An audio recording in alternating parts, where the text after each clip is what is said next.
अकादमी नई दिल्ली की ओर से आप सबका इसमें बहुत-बहुत स्वागत अभिनंदन है। हमारे लिए बहुत सौभाग्य की बात है कि देश के अलग-अलग हिस्सों से साहित्यिक विभूतियाँ, साहित्य के क्षेत्र के साधक और साहित्य रसिक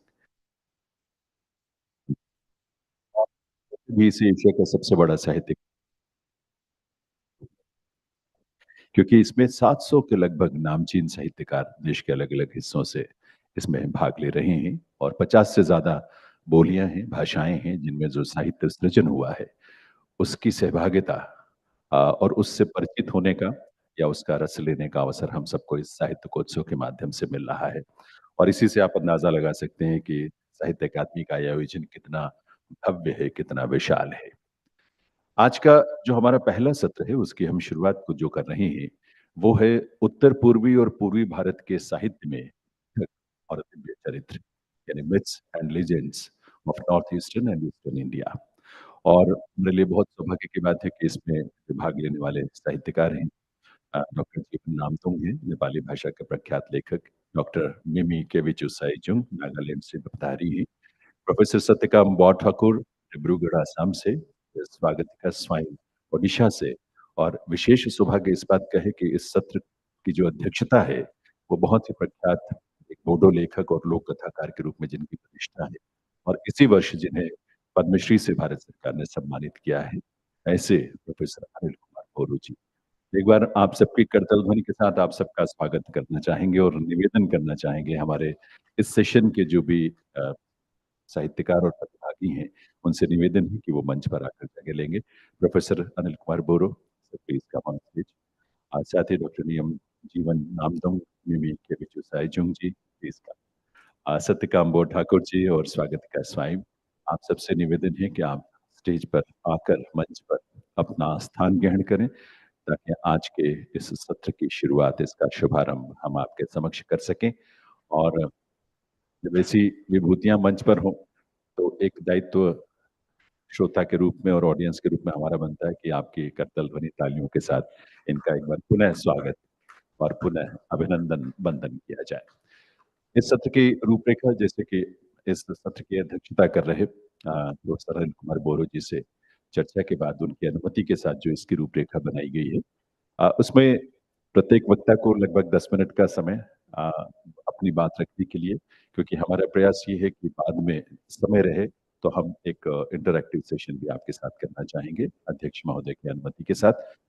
तो इस रूप में आज के सत्र की ये रूपरेखा है और समय की सीमाओं को ध्यान में रखते हुए अपनी बात रखी जाएगी। आइए आज के चेयर से अनुमति लेते हुए, sir, with your permission start the proceedings of this first session. And इस क्रम में सबसे पहले मैं जिन्हें बुलाना चाहूँगा अपना वक्तव्य देने के, अ, जीवन नामदुंग जी। नेपाली भाषा के बहुत ही प्रख्यात लेखक हैं आप और 73 से अधिक पुस्तकें हैं, जिनमें अनुवाद भी शामिल है, आपके संपादित कार्य भी शामिल है, वो प्रकाशित हो चुकी हैं। और आपके आलोचनात्मक निबंधों के संग्रह पर्यवेक्षण को 1994 1994 में साहित्य अकादमी पुरस्कार से सम्मानित किया गया था। आपकी कविताओं का अंग्रेजी में, हिंदी, बांग्ला, मराठी, असमिया, उड़िया, इन भाषाओं में इसका प्रकाशन हो चुका है, अनुवाद का प्रकाशन। और रत्नश्री सम्मान से आप विभूषित हैं। इसके अलावा सिक्किम सरकार से आपको लाइफ टाइम अचीवमेंट अवार्ड भी मिला है। देवकोटा शताब्दी सम्मान भी आपको प्राप्त हुआ है, गिरी पुरस्कार, इस तरह के बहुत सारे पुरस्कार और सम्मान जीवन नामदुंग जी को प्राप्त हुए हैं। और आप 2 बार साहित्य अकादमी के नेपाली परामर्श मंडल के संयोजक, कन्वीनर भी रह चुके हैं। तो ऐसे आदरणीय जीवन नामदुंग जी को आमंत्रित करता हूँ उनके वक्तव्य के लिए, और आपके करतल ध्वनि के साथ ये शुरुआत हम करेंगे, आपकी तालियों के साथ। Please sir.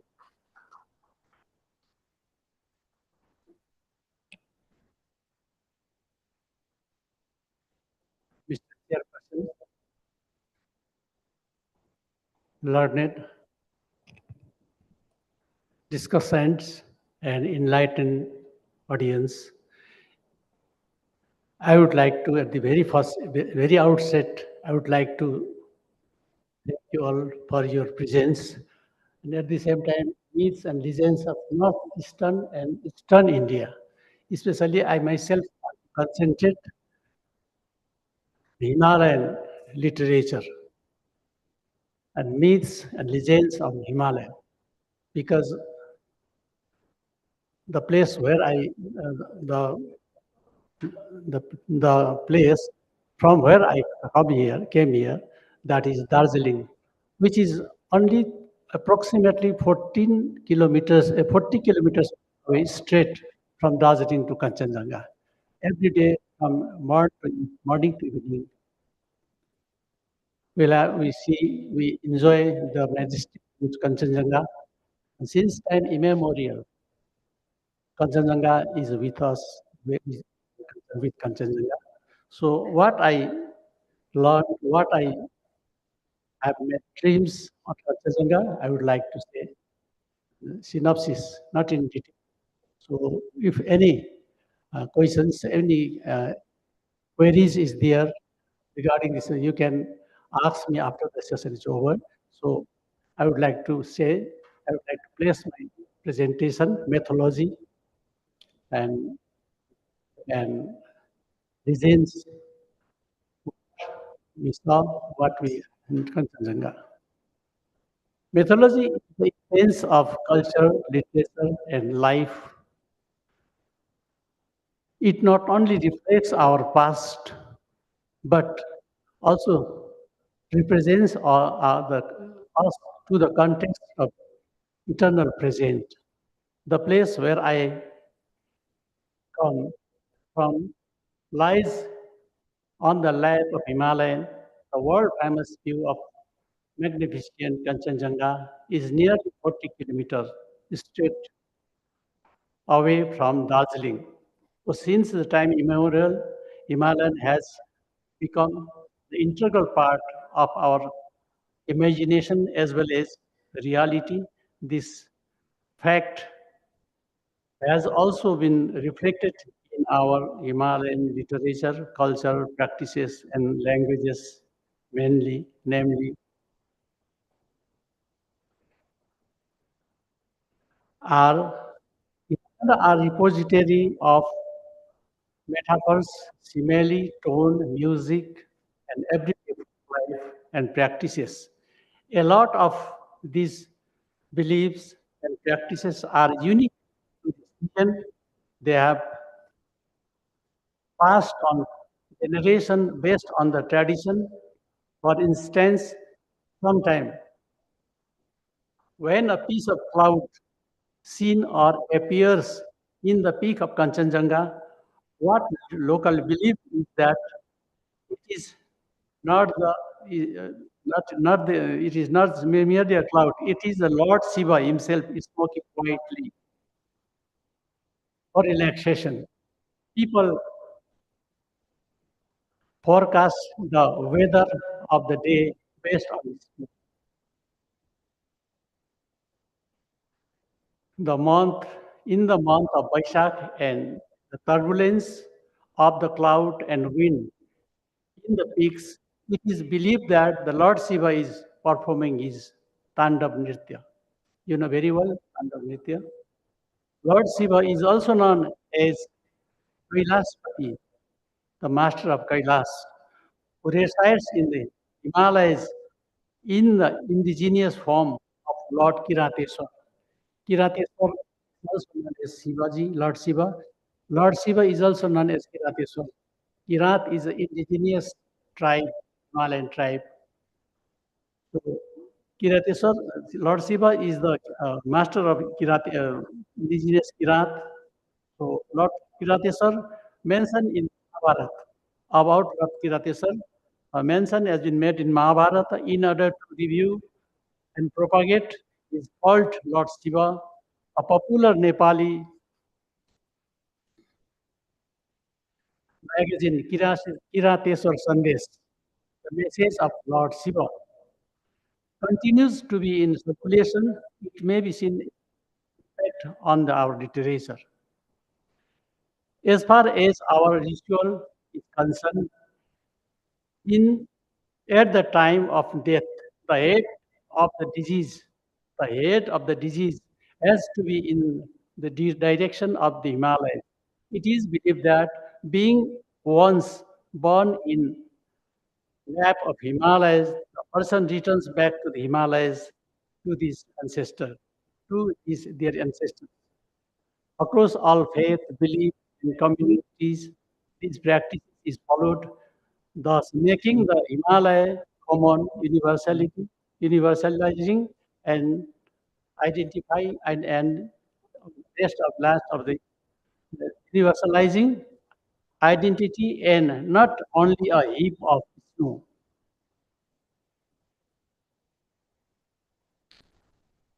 The Trans Himalayan range is not only a major geographical feature imparting the climate and its rivers, but also a powerful cultural literary symbol. The great northern plains of the river Ganga and civilization of it has given birth to filled with life from the Himalayas. The numerous references to the Himalayas in the Bhav Mudra, dance, gesture, forms of myths are testimony to the Himalayas as a living being.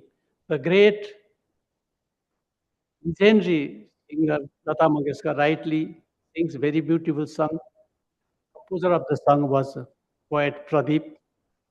जब घायल हुआ हिमालय खतरे में पड़े आजादी sings words referring to the Chinese aggression in the north. Gopal Singh Nepali, a famous Hindi Nepali poet, has also published a book, Himalaya Ne Pukara, evokes a powerful sense of patriotic and belongingness.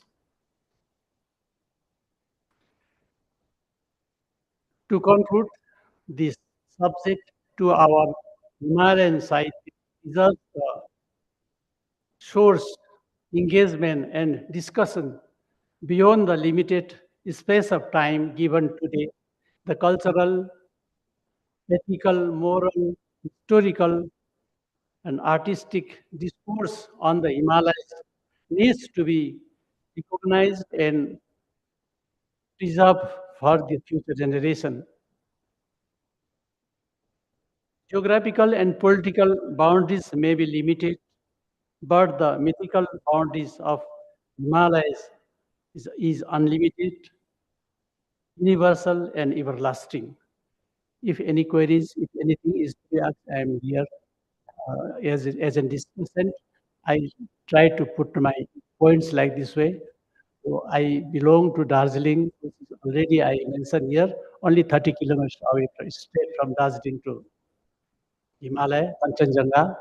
In the year 1892, Lord Lytton, for the first time, he visited Darjeeling by this toy train. For the first time, when he came to Darjeeling from Batasia, he suddenly saw the majestic views of Kanchenjunga. At that time, he shouted like a madman, "This is heaven! This is heaven! This is heaven!" So he shouted like this way. Since that period, Darjeeling is treated. People say Darjeeling is the queen of hills. So many hills are there, so many queens are there in the world, but only the views of Darjeeling, Kanchenjunga, is treated as the queen of hills. Even now, even today, people say synonym of Darjeeling, the queen of hills. Maybe by some political disorder, disturbances, and so many other reasons, it may not be exact, but the conception, the legendary, legends, Darjeeling has become legends because out of legends and this myths, Darjeeling has become myth because of its scenic beauty, a natural beauty, which has not been disturbed till this day. With these few words, I like to conclude my discussion. As a discussant, I would like to put my point like this. Thank you so much.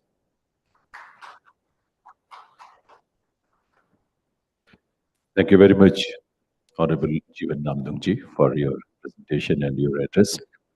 The next speaker in this session is Mimi Kevichusai Zungji, from Nagaland. Mimi Kebichosai-Izum is a linguist, translator, and poet. She has to her credit several published papers on Tenidi syntax in reputed peer-reviewed journals at home as well as abroad. Uh, आपकी एक पुस्तक भी प्रकाशित हुई है relative clause formation in Tenyidie 2018 में ये publish हुई थी she has also co translated poetry and folk tales from Nagaland which are set to be published by Sahitya Akademi at present, she is an associate professor of linguistics and head of the department of Tenidi, Nagaland University. आइए आपकी तालियों के साथ करतल ध्वनि के साथ invite करते ही मिमी के बिचुसा इज़म जी को उनकी प्रेजेंटेशन के लिए address करें।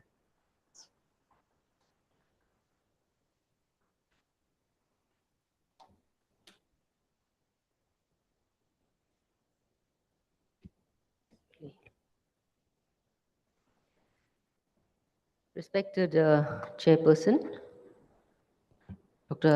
Anil Boro, and respected Deputy Secretary, Dr. Suresh Babu, and the members of the panel, and all present here, the audience. I'm delighted to be with you all this morning, and a very good morning to you all. When I was asked to come and be a panelist in this discussion, Myths and Legends, I was slightly taken aback and I wanted to give views. But at the same time, the legends of Nagaland don't really get a chance to be showcased very often, and hence I did not want to refuse. And so I am here. And I came across a very well written book by an anthropologist um, by the name of Dr. Anula Iyer, who's from Nagaland. So I have gained insights from this book to present the myths and legends of uh, Nagaland. Now, as you well know, Nagaland is the land of 16 tribes. So each tribe will have its own tales and myths. So that is why I found it a very daunting task to be able to get into this topic because of such kinds of myths and legends that we have. Now, the term myth is used here to mean those particular experiences that serve as the ideological charter of common identity and provide the members with a sense of belonging and of being different from others. As the ideological charter of common identity, mythologies of common origin play a central role, not only in the contribution of the group identity that draws its sustenance from the myth and related oral traditions.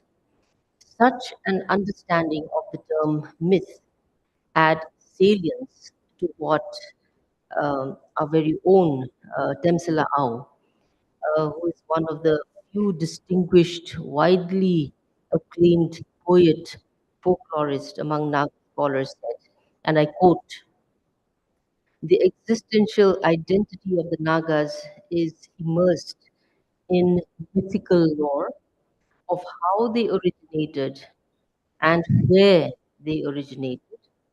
And these myths have been accepted by the people as an inalienable principle of their tribal history.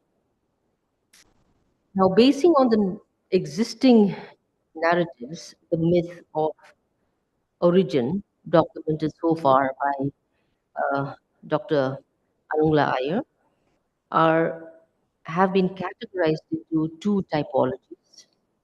The first one is the myth of autochthonous origin, and number two, the myth of origin from somewhere in the east.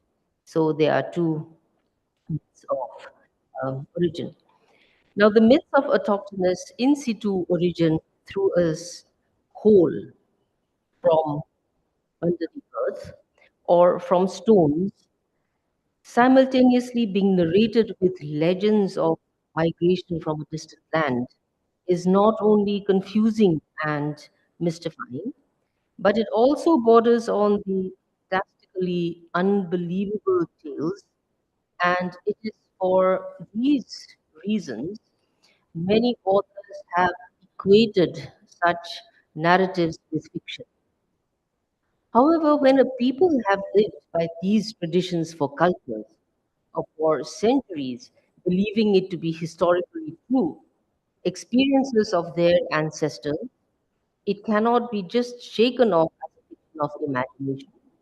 Rather, it is a find that such legends and myths of origin tell of something that may be indicative of something more ancient than any known historical experiences and represents ancient experiences of knowing and the sense of being which have been embossed in the cultural lives of the people and preserved in the form of folklore using symbolic motifs taken from their natural environment and other life experiences. So, now coming to the myth of autochthonous origin, uh, basing on the two types of narratives, it can be subcategorized into two. One is origin from the underground, and number two, origin from the stone. The myth of origin from the underground is a widespread belief among the Nagas, appearing in various degrees of prominence among tribe to tribe. Although the myth of origin from the underground, as recorded by Hutton for the Angami and by Mills for the Ows, appear to have disappeared from the living memory of the Ows and the Angamis. However, the myth of origin from the underground is told among the Pochuri people, that is one of the tribes of Nagaland, and they belong to the Pek district. Uh, it is with it is narrated with greater detail and clarity, and two of the ancestral villages of the Pochuri tribe, that is Akogo and the Por villages, tell of the myth of autochthonous origin in very lucid terms, and this is how the narrative goes, as spoken by the elders. First ancestors of our people emerged from Monsokokchu. Monsokokchu is a natural occurring hole on the ground over which a large stone or boulder has been put as a lid. The hole is about 2 to 3 feet in diameter and is located in the center of the village. The narration continues. In the beginning, people were coming out from the hole in great numbers. After a while, since a sufficient number of people had already come out, the Ajuba, or the chief of the group, decided to close up the hole, fearing that if too many people come out, there may not be sufficient land to sustain the village. Therefore, the people gathered and covered the hole with a stone to put a stop to it.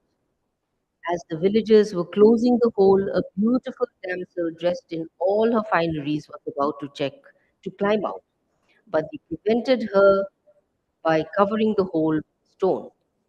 The damsel got offended and went back in, saying, "My father is busy making a basket, and my mother is pounding rice.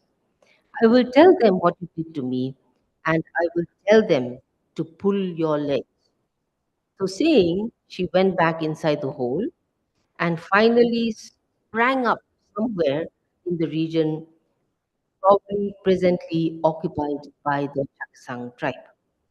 Even to the present day, it is said that whenever an Akatwa folk slips and falls down, there is a custom of saying, "The angry damsel who was stopped from emerging from the hole is responsible." Now, moving on to another tribe, the Lotha tribe. So the Lotha origin story also tells about a time when their ancestors were living underneath the earth. And as told by the Lotha forefathers, the narration goes like this. Our ancestors were living in a village underneath the ground. Along with them also lived two demons by the name of Totyo and Yutyo. The two demons used to terrorize the people and ate two human beings daily, one in the morning and one in the evening. In order to escape from Tokyo and Yutio, the people tried to hold discussions, but both demons used to attend the gathering of the villagers, and as such, the people could not make plans of escape. One day, the villagers made a plan to go hunting with the secret intention of finding a plan to escape. On the day of the hunt, the hunters laid in wait to kill a deer, but just when they approached to kill the deer, it escaped through a hole by pushing through the slab of stone which had covered their underground world. Eager to find out where the deer went, they removed the stone with the purpose of finding out where it led and discovered that it opened up to a new world. When they stepped out in the new land and explored its surroundings, it was found to be a beautiful, habitable land. So they went back to tell the people about their discovery. All the people decided to go by and live in that new land. Sotyo and Yutyo, the two demons, tried to follow them, but they could not pass through the passage. In the new land, the first son born to them was called Longchamo, which means those that came out by cutting a stone. Long means stone.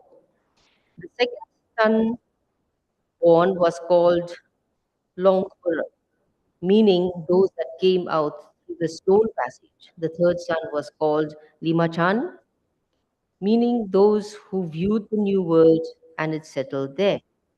And the fourth son was called Kepo, meaning those who first swept the earth. Now, coming from the origin from the underground, the next type of myth that is origin from stone. Now, claims of autochthonous origins from stones through some magical powers are also found among several tribes of the land. However, most of the narratives are vague references, only except in the myth of origin popularly known as Longtaruk Otsa, the story of Longtaruk. Longtaruk is also known as Ungtaruk, which literally means six stones or six ung, that is leaders, or six leaders or six stones. The term Longtarok or Ungtarok has identical connotation in all the languages of the tribes who attest to this myth, that is the Sangtams, the Changs, the Koryaks, the Poms, and the Aus. Except for the Au, in all the others, the myth is mixed with other myths of origin. According to the popular Au myth of origin, their ancestors sprang out of six stones by a mystical power of creation. Now, these six stones belong to Lok. It is located in Chungli Imki village, which is right now in Tuensang district. And Tuensang district is now occupied by the Sangtam tribe, whereas the Aus are presently occupying Mokchung district. The owl looks upon Chungli Yimti as their village of origin. The myth of origin from stone is also found in the Angami village of Jakhama. The myth is as thus. As told by our forefathers, men and animals all originated from a special stone at a place called Kehoza.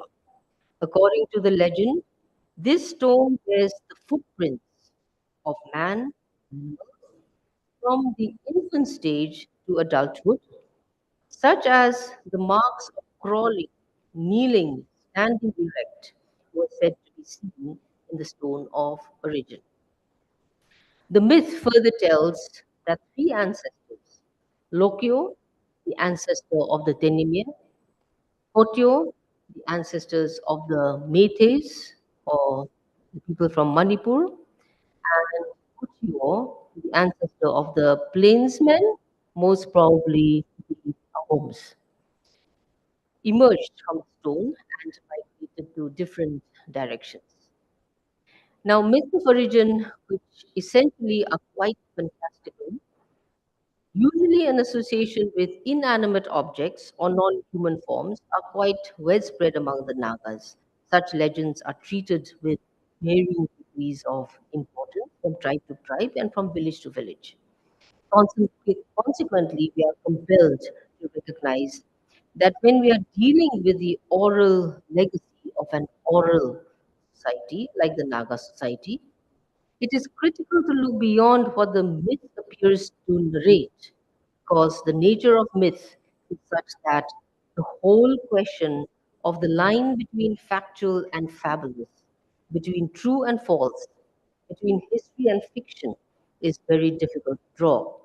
Therefore, in unpacking the myths and oral tradition for interpretive purposes, it is necessary to visualize and contextualize the conditions prevailing in the ancient past and have an understanding of the cultural and the metaphorical symbols of the myth, which reflects the inner workings of the society in question that contributed towards the myth making process. Thank you so much for this time.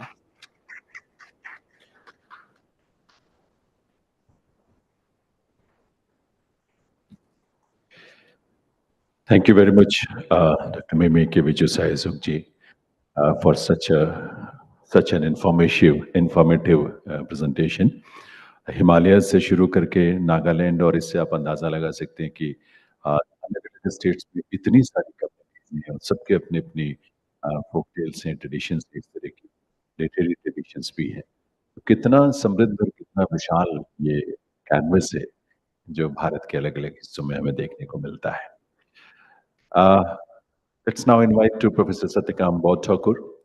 Satyakam बौद्ध ठाकुर जी एक प्रख्यात असम के बहुत ही प्रख्यात कवि और आलोचक हैं और इस समय आप असम के डिब्रूगढ़ विश्वविद्यालय में असमिया विभाग के प्रोफेसर के रूप में वहाँ पर कार्यरत हैं। बहुत सारे प्रतिष्ठित राष्ट्रीय अंतर्राष्ट्रीय पत्रिकाओं में आपके कई शोध पत्र प्रकाशित हो चुके हैं।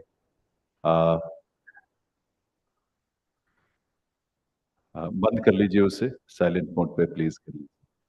और 10 के करीब आपकी पुस्तकें भी प्रकाशित हो चुकी हैं और कविताओं का जो आपकी कविताओं का भारतीय भाषाओं में या विदेशी भाषाओं में भी उसका अनुवाद, उसका ट्रांसलेशन हो चुका है। और एक आपका हाल का जो शोध आधारित खंड है, असमिया कविता का इतिहास खंड 1 जो प्रकाशित हुआ आलोचकों द्वारा, क्रिटिक्स द्वारा उसे बहुत ही प्रशंसा मिली है। असम के जो अखम का प्रकाशन मंडल है उसके आप सदस्य हैं और विभिन्न पदों पर 4 विश्वविद्यालयों से भी आप जुड़े रहे हैं। तो ऐसी विभूति सत्यकाम बौद्ध ठाकुर जी, उनसे मैं रिक्वेस्ट करूंगा, उनको आमंत्रित करूंगा। Myths and legends of north eastern and eastern India, इस थीम पर, इस विषय पर जो चर्चा हो रही है वो अपने संदर्भों के साथ आपके सामने रखें और तालियों की आवाज आप सबकी तरफ से जरूर आनी चाहिए। सत्यकाम बौद्ध Thakur ji.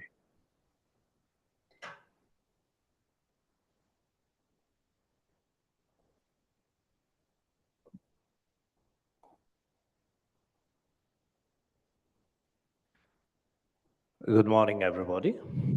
Honorable Chairperson of the session, respected Deputy Secretary Dr. Suresh Babu, Honorable speakers of the session, and the participants present here. This is indeed a matter of great pleasure for me to speak a few words here in this great event, in the session, Myths and Legends of Northeast and Eastern India. You know that Northeast India is topographically, it is positioned as an extension of the sub-Himalayan zone, characterized by mighty blue rivers and varied hills. The Seven Sisters, it means the 7 states of the region, excluding Sikkim, which is next to it, Northeast Council, share direct borders with China, Myanmar, Bangladesh, Nepal, and Bhutan. This region serves a highly prospective gateway for India to explore Southeast Asia through road connectivity via a narrow corridor which is called Chicken Neck. This land embodies the unique legacy of Indo-Mongoloid cultural heritage and holds historical evidence of Kamrupi civilization, which, as Sundar Kumar Satyavarthy described, was dominated by Kirata Janakriti and functioned as an extended part of the later Indian civilization. This Kirata, which has already mentioned by uh, respected Jivan Namdangji about while he was talking about Kanchenjunga. Myths and legends. We are talking about myths and legends, but before going to discuss about that, we must say that since the colonial period, this region has been regarded as as a hub for folklore research, drawing inquisitive folklorists and anthropologists. Due to significant diversity and presence of tribal communities, the region is rich in unique oral narratives passed down through generations by storytelling within the society. Myths, legends, and tales are traditionally considered as the fundamental forms of folk narratives. However, defining rigid boundaries between these categories is often challenging, as renowned folklorist and anthropologist William Bascom has noted. I quote, these three basic terms of folklore are loosely used and sometimes have been as hotly disputed as the nature of folklore itself. Also, Steve Thompson elaborated these things like this. When we use thus European terms as myth, etiological story, Marcin or says, or the like, we are merely using the terms as pointed to points of reference. We must understand that they have only vague analogs in various countries of the world. The primitive storytellers cares little for such distinctions. So this ambiguity is particularly pronounced in case of tribal communities, including those of the Northeast India, where cross-cultural influence, ethnic diversity, and varying modes of narrative construction complicate clear-cut, indelible borderline to classify all these things. For instance, Older Warrior Elvin, uh, in his seminal work Myths of the Northeast Frontier of India, it is Northeast Frontier of India means now it is Arunachal Pradesh, compiled a vast collection of myths from the region. Many of these narratives have been categorized as tales or legends by other folklorists in their own studies. Thus, before engaging in any discussion, it is imperative to recognize that myths and legends in Northeast India do not fit into rigid, universally agreed upon classifications. Rather, their definitions emerge through interpretative process.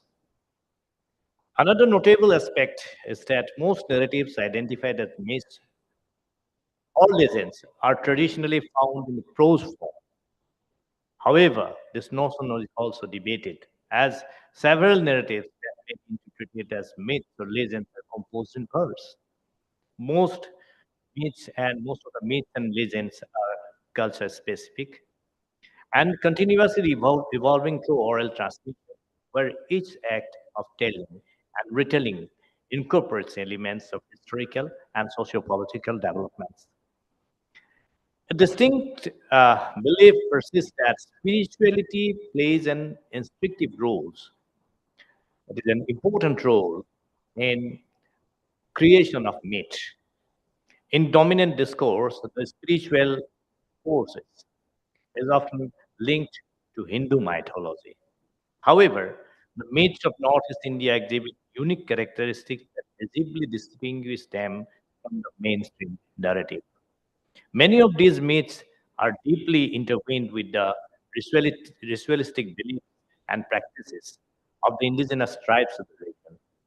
For instance, the Nibu Abangs of the Adi community of Arunachal Pradesh, the Mibu Abang of Missing tribe, and the Keplang alone to the Karbi community in Assam, each poses distinctive and relics that reflect their respective societal structure and historical legacies.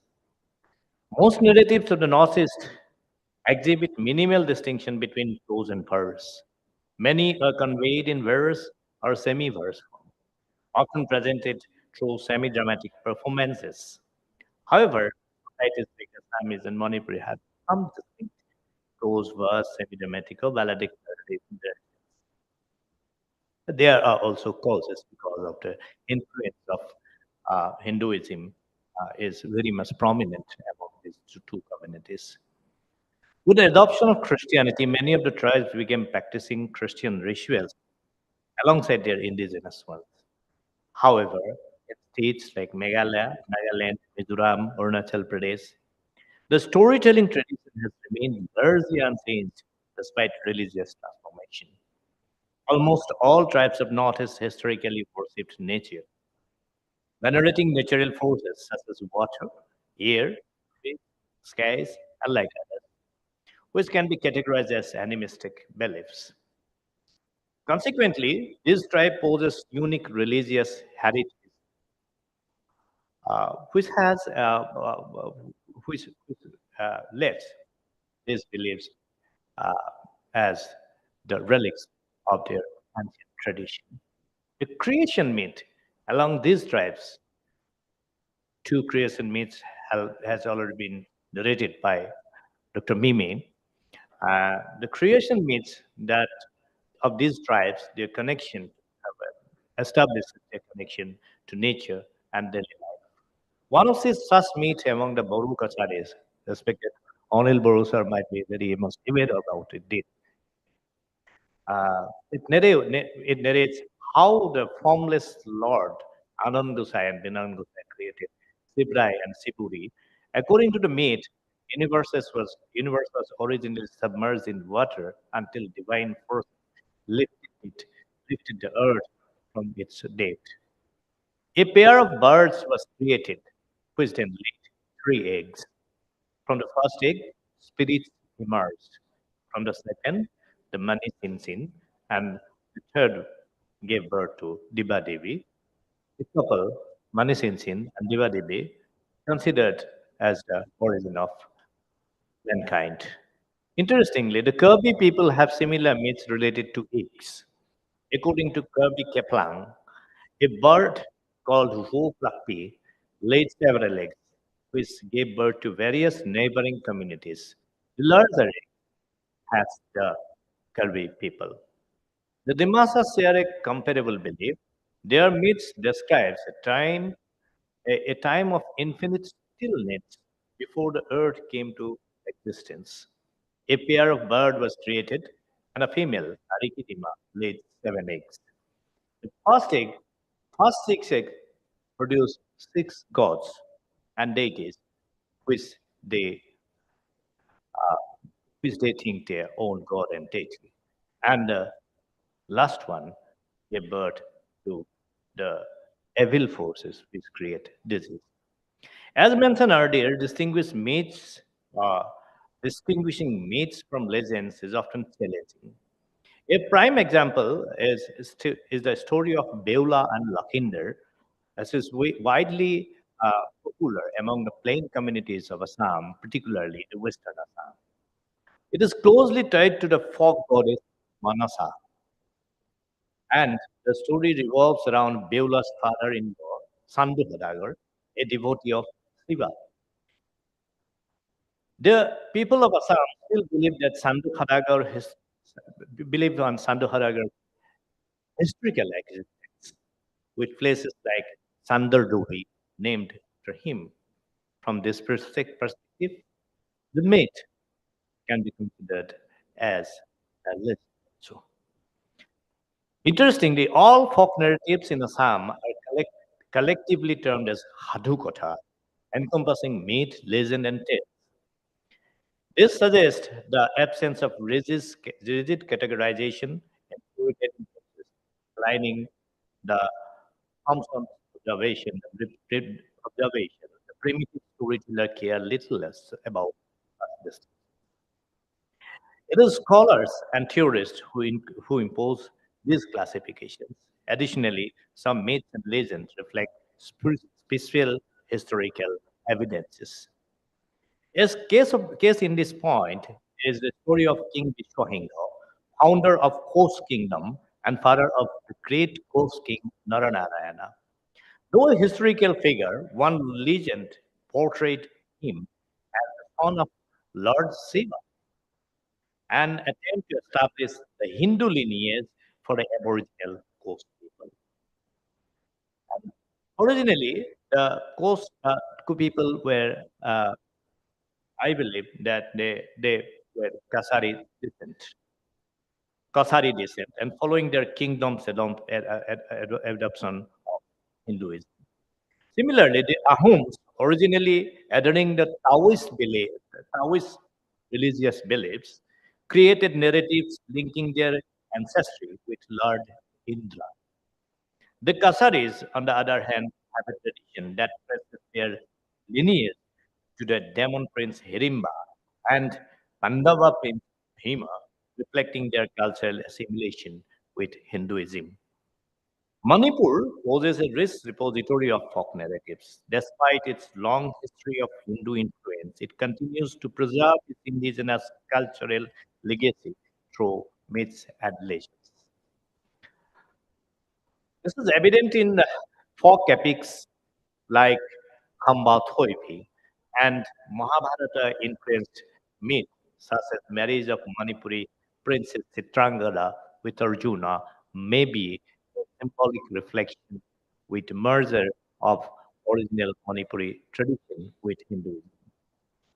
The Khasis, the Jayantias, the Garos, and other tribes, despite adopting other religion, Christianity or Hinduism or Buddhism, have retained their original storytelling tradition, which serve as repositories of their social history.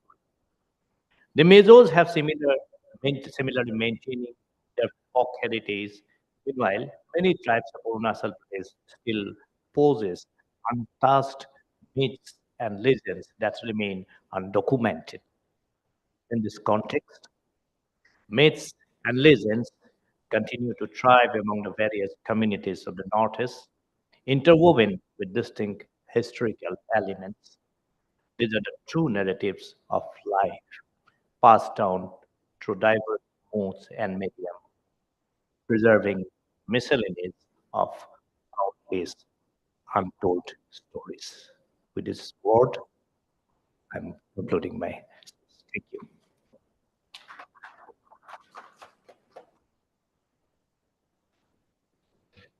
Thank you very much, Professor Satyakam Thakurji, for this presentation.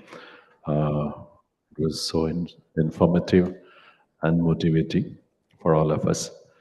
अगले वक्ता के रूप में हम बुलाना चाहेंगे क्योंकि हम नॉर्थ ईस्ट के अपने जो अष्टलक्ष्मी हैं, हमारे 8 स्टेट्स हैं, उनकी चर्चाओं से हम रूबरू हुए हैं और उसके बाद आगे हमारे ईस्टर्न इंडिया में ओडिशा की बहुत ही, चाहे वो सांस्कृतिक हो, चाहे वो साहित्यिक हो, स्थापत्य से जुड़ी हो, फोक एंड ट्राइबल ट्रेडिशंस हो, बहुत रिच है और सबका एक दूसरे के साथ कनेक्शन भी है। तो वहाँ से कटक से स्वागतिका स्वयं जी वहाँ हम सबके बीच पधारी हैं इस पैनल में।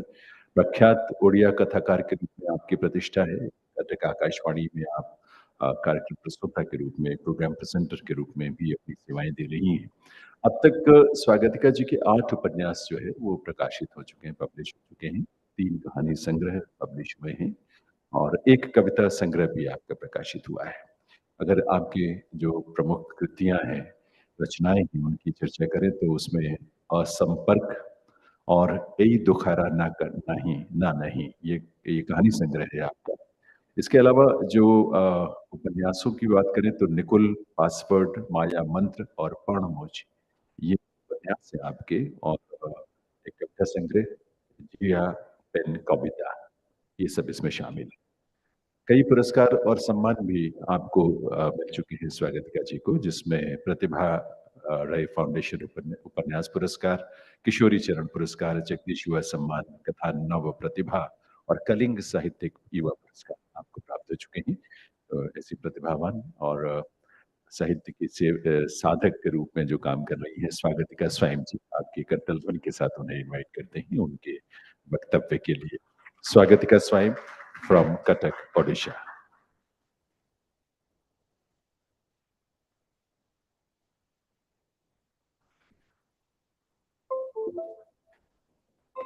Namaskar. I greet all the dignitaries and my co-panelists on stage. It's been like a dream come true to stand here and present my person. I'm so very thankful to Sahitya Academy for this opportunity. As you have the topic of discussion this session, myths and legends of Northeast and Eastern India, I, being the representative on behalf of my state Odisha, I would like to present the relevant write-up in connection to Odisha and Odia literature. If we look into it in context of Odisha, our mythologies mostly wheel around Sri Jagannath, the Supreme Lord. Apart from this, we have folk tales about deities and goddess also.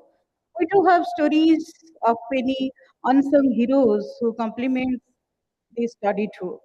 Especially when we talk of myths and legend, the first and foremost name that comes to my mind is none other than Sarala Das, known as Adi Kavi, the first poet. Fondly called as the father of Odia literature, Sarala Das has vivid and significant contributions in shaping the language and literature of Odisha. His works are deeply influenced by emotions, experiences, and creative ingenuity. He, he was referred as the poet saint who democratized Sanskrit-based epics by rendering them in Odia, which not only made these stories accessible to the masses but also helped Odia language and literature to gain its unique identity. His depictions of characters often challenged traditional portrayals, adding new layers of interpretations into established myths, such as elevating local deities like Sakti to prominence. His writings are considered both as religious text and historical record, as well as showcasing a synthesis of spirituality and pragmatism. As I mentioned earlier, Adikavi Saraladas, considered the first poet of Odia literature, is a key figure in his historical development. By breaking away the exclusivity of Sanskrit, he elevated Odia as a literary language. His blend of myth, folklore, and social commentary created a new literary tradition. His works influenced mythology, folklore, and history, creating a bridge between Sanskrit literature and regional narratives. Thus made his contributions legendary in Odia literature. His ability to blend myth with social narratives has made his works timelessly inspiring for generations. If we look into the cultural legacy of Adi Kavi Saradadas, we can see that he had captured the essence of Odia life from rituals to societal norms, ensuring his works resonate with the cultural identity of Odisha, rich with the norm of philosophical if his works delves into questions of dharma, that is duty, karma, that is action, and the complexities of human nature, offering timeless relevance. Thus, his writings continue to inspire readers and writers, ensuring his legendary status intact in modern Odia literature. Sarala Mahabharata, an Odia adaptation of Sanskrit Mahabharata, is Adikavi's magnum opus. Written during the reign of Gajapati King Kapilendra in 15th century, it is not a direct translation but an adaptation. Unlike Vasudeva's Sanskrit version, Saradas here have incorporated regional folklore, local deities of Odia culture, and tradition into it, which makes it an unique cultural document. Written in dandy meter, blended with realism, emphasizing moral dilemmas, practical wisdoms, and human emotions. Saral Mahabharata is an iconic work depicting women as strong, independent characters is one of its key points too. Others here had broken the stagnant phenomenon of Sanskrit discourse and have carved it in Prakruta Bhasa like never before.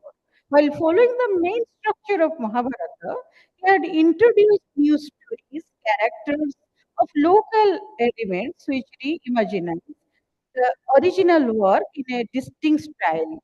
Mostly it covers 18 purposes of Mahabharata, emphasizing war over love.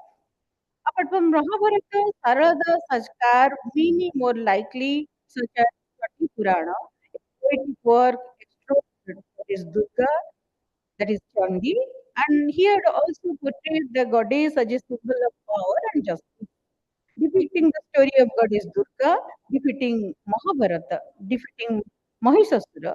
Saradas had introduced creative deviations from the Sanskrit text, adding a local flavor into it. His work glorifies the divine feminine power and its role in sustaining justice and balance in the world.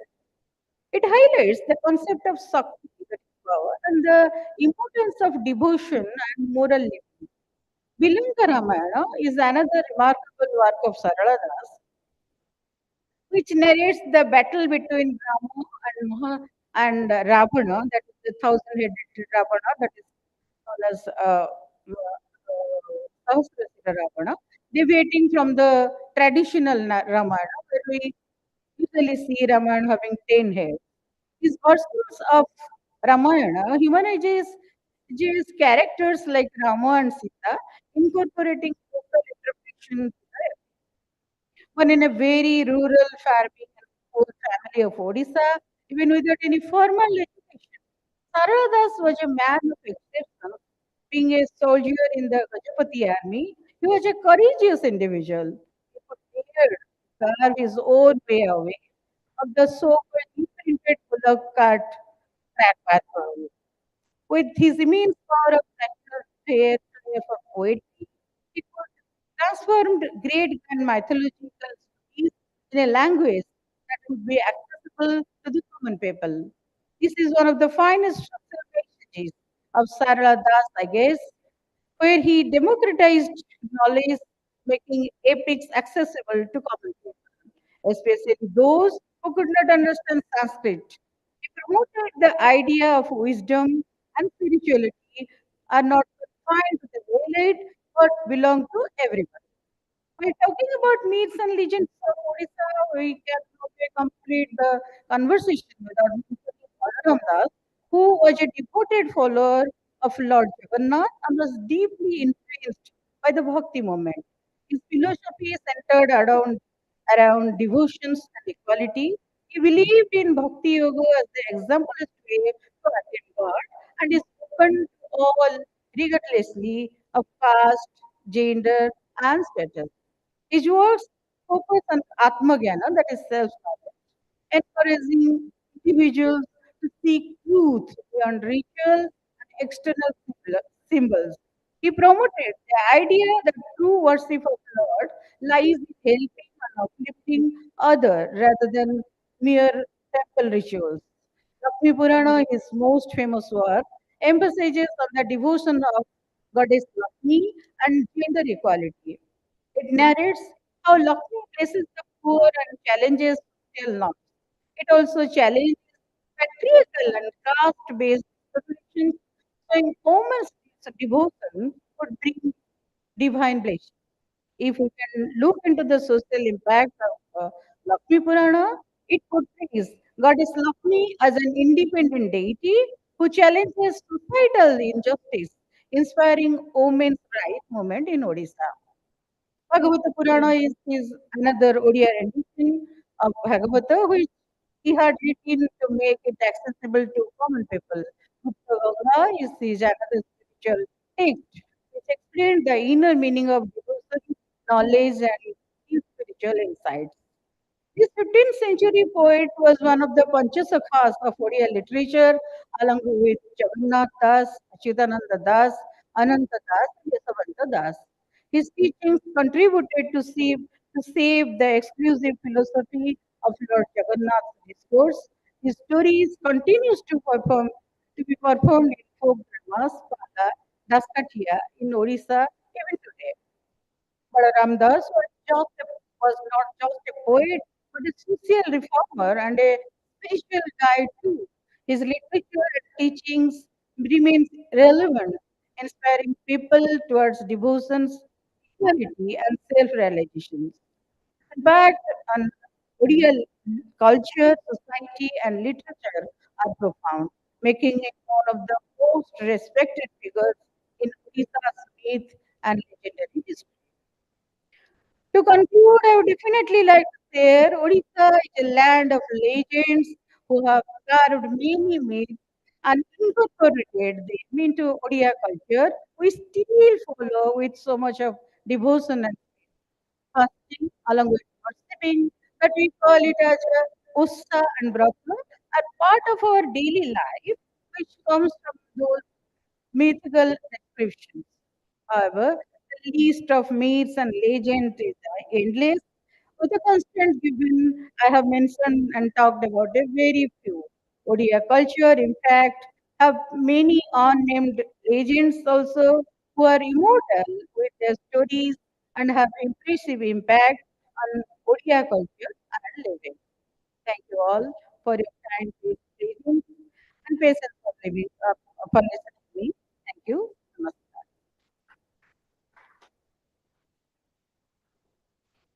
Thank you very much Swagatika Sahib ji Cuttack से ओडिशा से आप आई और आपने ओडिशा में जो subject से विषय से संबंधित जो संदर्भ हैं उनको आपने यहाँ प्रस्तुत किया with the permission of chair sir we can have few questions or anything which you want to ask to the panelists.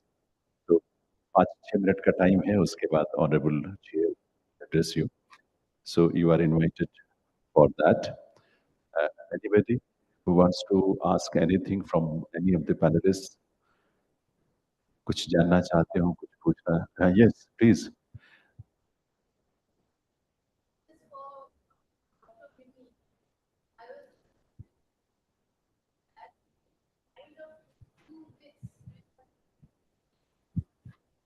Given a lot of time to settle down to these two forms of origin myths, one in situ and the other through the stone.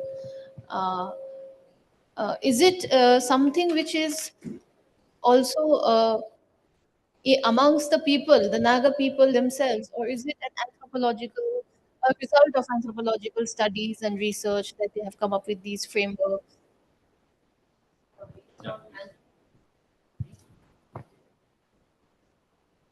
It is based on anthropological research and on talking to various um, elder people, and uh, and it is across all the tribes of the Nagas, which are 16 in number, now 17 because the 17th one has been added recently.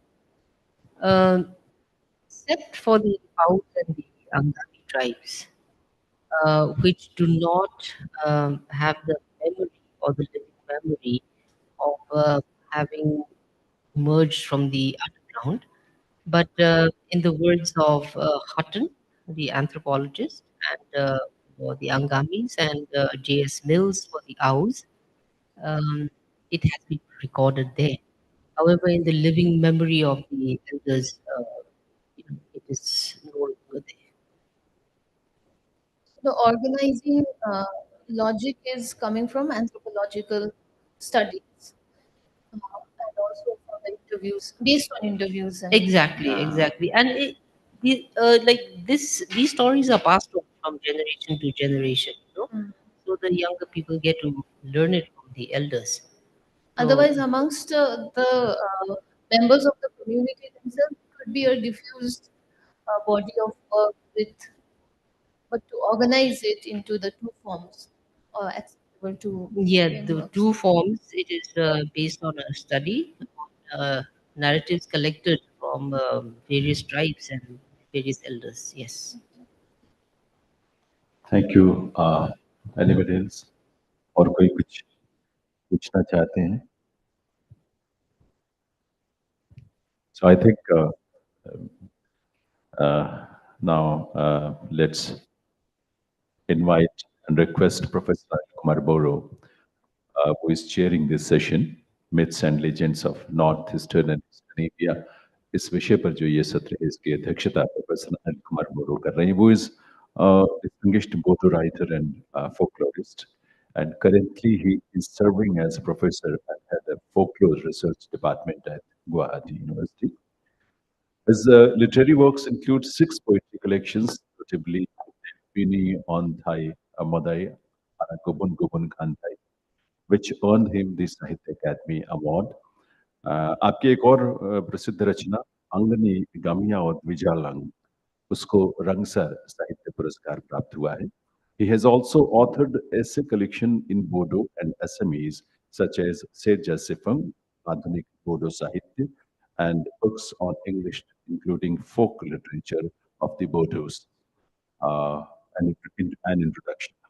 और ये आप जानते ही हैं, शुरू में ही हमने बताया था, और हम हमारे लिए बहुत सौभाग्य की बात है, ये खुशी की बात है कि इसी वर्ष आपको भारत सरकार ने पद्मश्री से अलंकृत किया है, सम्मानित किया है. तो आप सबके करतल ध्वनि के साथ with a huge round of applause I will request professor Anil Kumar Boro to present his concluding remarks on this session. Professor Boro, please.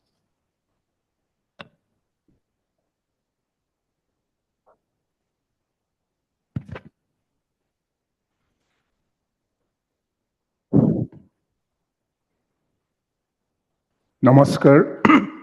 So, thank you for the introduction. We have almost come to the end of this morning's session. We have listened to presentation by 4 panelists, starting from Jiwan Namdung, who spoke on the myths centered around the Himalayas. The Himalayas that is believed to be the abode of Lord Shiva, and the local people also, local tribal, non-tribal people have their beliefs and narratives related to the Himalayas. There, every hill, every mountain is a god, local god, god or goddess. It's everywhere. If you go anywhere in India, a small river or a big river is also a god or goddess, like the Ganges, like the Brahmaputra. Anyway, from the Himalayas, we moved further east to Nagaland, where Madam has narrated the creation stories of three or four communities from Nagaland, where they try to explain the origin of the local tribal communities from underground or from stone. Among the communities of Northeast India, there are some common motifs. The world was created out of nothing. Before creation of the world, creation of the universe, it was water, water, water everywhere, endless ocean everywhere. But when the Almighty God thought of creating this art, creating this universe, this Brahman, so he engaged some creatures, the fish, the crab, and other creatures to go down to the surface of the sea and bring clothes of art. in this way the art was created. Then later, the vegetation world, the plants, herbs were created. Later, the human beings were created, other animals were created. So this is how the different tribal communities, local tribal communities, try to explain the origin of the world, origin of art or the universe. And from Nagaland, we moved on to Assam, where Professor Sekta Kambotaka has given, tried to give a conceptual and theoretical background to the idea of myth, concept of myth and legends, and he concentrated on different communities of Northeast India. And from him, we moved on to Odisha, where the madam narrated some mythical traditions closely related to the life, religious beliefs, and philosophy of the Odisha people, Odia people. So finally now it's my turn to speak a few words on this theme. So I have jotted down some points. I'll just read out because of the paucity of time.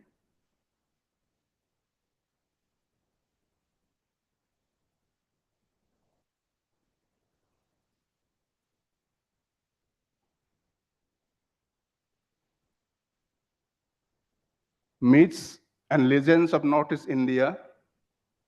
I have covered mostly Northeast India, not covered Eastern India. Northeast India, with its diverse tribal communities and with distinct language and culture, have remained a storehouse of orally transmitted myths, legends, and tales. Of these, the myths and legends are more close to the real life and believed to be the true account of the gods and supernatural beings who created and still control the surroundings of their day-to-day life. Like the folk tales, they are not simple imaginary tales of animals, birds, demons, ogres, or ordinary human beings. The creation stories tell how the world was created, how the human beings, how the animals, plants, vegetables were created, how music was created, how a particular ritual started at a particular point of time. As such, myths are considered as secret and embodiment of the beliefs and worldview of the community. Herein lies the role of myth in facilitation of culture. They explain lots of things which the ancient knowledge system and theology try to touch upon. The legends are more close to reality in that their characters are human beings, their characters are heroines and heroines, the local saints who are defeated and have to suffer in the hands of more powerful opponents. There are also legends about certain local places and temples and shrines. The Northeast ethnic communities have good number of hero legends, migration stories of the communities, inter-ethnic and relation between the communities, which are rich in the elements of oral history. The Karbis, the Rabha, and Bodos of Assam have good repertoire of such oral narratives or legends which deserve mention. The Assamese have, that is the mostly the caste Hindu Assamese, have good number of saint legends because of the prevalence of Neo-Vaishnavism in Assam since the time of Srimanta Shankardev. The Assamese have good number of saints legends and place name legends and temple legends which highlight the cultural life of the people and their religious beliefs and practices. Eminent folklorist Professor Goswami once said, the Assamese don't have myths or creation stories like the tribes. In contrast, to the tribal groups, they have the pan-Indian mythical, Puranic, and epic narratives with the Hindu gods and goddesses and Puranic characters who are still venerated, remembered, and worshipped on the occasion of the rituals and particular festivals. He also says that the Indian traditions have their primary roots in the Vedas and the great epics. The two epics, the Ramayana and the Mahabharata. Aryan mythology has percolated down to the consciousness of the tribals. And he cites the examples of Sonwal Kosari origins story of Kusori singing, Kusori a kind of performance which is performed during the Bihu festival, springtime Bihu festival. He alludes to the tribal songs and narratives where the Hindu gods and goddesses are alluded to. In the tribal groups, there are deliberate attempts to draw their lineage from mythical and Puranic characters. And Professor Satyakam referred to those narratives. The Dimasa Kasari have the narrative of the marriage between Hirimba and Bhima, from whom Katakkasa was born. And the Dimasa Kasaris claim that they are the offsprings of Katakkos. The Manipuris, especially the Meiteis, have the narrative of the marriage between Arjuna and Chitrangada. And there are mythical legends narrating the story of marriage between Lord Krishna and Rukmini from Kundil Nagar near Sodia, and the people from Arunachal, Nepal, try to connect themselves with this mythical narrative. There is the well-recounted narrative of marriage between Usha of Sonipur, the grandson of Banasur, and Aniruddha, the grandson of Lord Krishna, leading to the battle of Harihar, that is Shiva and Lord Krishna. Here the local heroes meet with pan-Indian epical and mythical characters, intertwining myths, local geography, and folk imagination. The oral epic of the Karbi tribe of Assam, known as Sabin Alun, present the Ramayana story in an interesting blending of epic narrative, local geography, and local Karbi folk culture. The local songs of the many tribal groups, like the festival songs, the marriage songs, the ritual songs, and performances,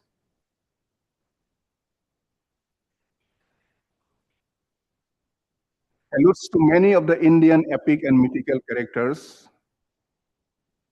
This testify the impact of myths and epics on the local tribal communities of the regions. My point is, the local tribal communities have lots of creation stories, lots of myths and legends, which pertain to the concerned communities, but they have also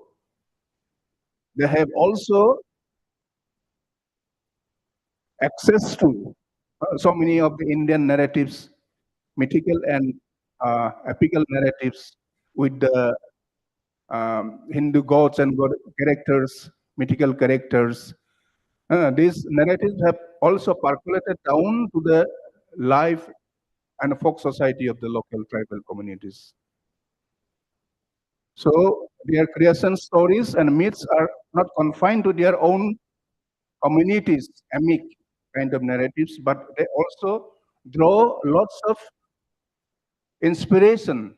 They are greatly impacted by the pan-Indian epic traditions, mythical traditions. So there is intermingling between the pan-Indian and the local. Thank you. Thank you so much.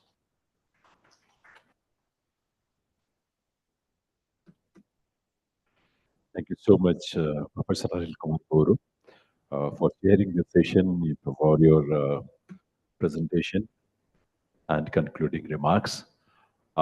इसके साथ ही दिव्य सज्जनों, हमारा जो आज का पहला सत्र है, जो पहला सेशन है इस साहित्यकोत्सव का, myths and legends of north eastern and eastern India, उसको हम यही कंक्लूड करते हैं और आभार व्यक्त करते हैं अनिल कुमार बोरू जी, जीवन नामदम जी, मिमी केबिचुसा इजुंग जी, सत्यकाम बौद्ध ठाकुर जी और स्वागतिका स्वाइन जी का आपकी करतल ध्वनि आपकी तालियों के साथ we extend our gratitude to all of you, including the Honorable Professor Boro who chaired this session. Thank you very much. आपको ये सूचना देते हुए कि 12 बजे हमारा अगला सेशन जो है अगला सत्र शुरू होगा और एक बहुत ही व्यापक विषय है उसका भारत की अवधारणा idea of India Bharat idea of Bharat उसमें बहुत सारे विद्वजन आ रहे हैं आप 12 बजे जरूर फिर से एक बार पधारें और इन तमाम सत्रों में अपनी उपस्थिति से इसकी गरिमा को बढ़ाएं thank you very much we extend our heartiest gratitude to all of you.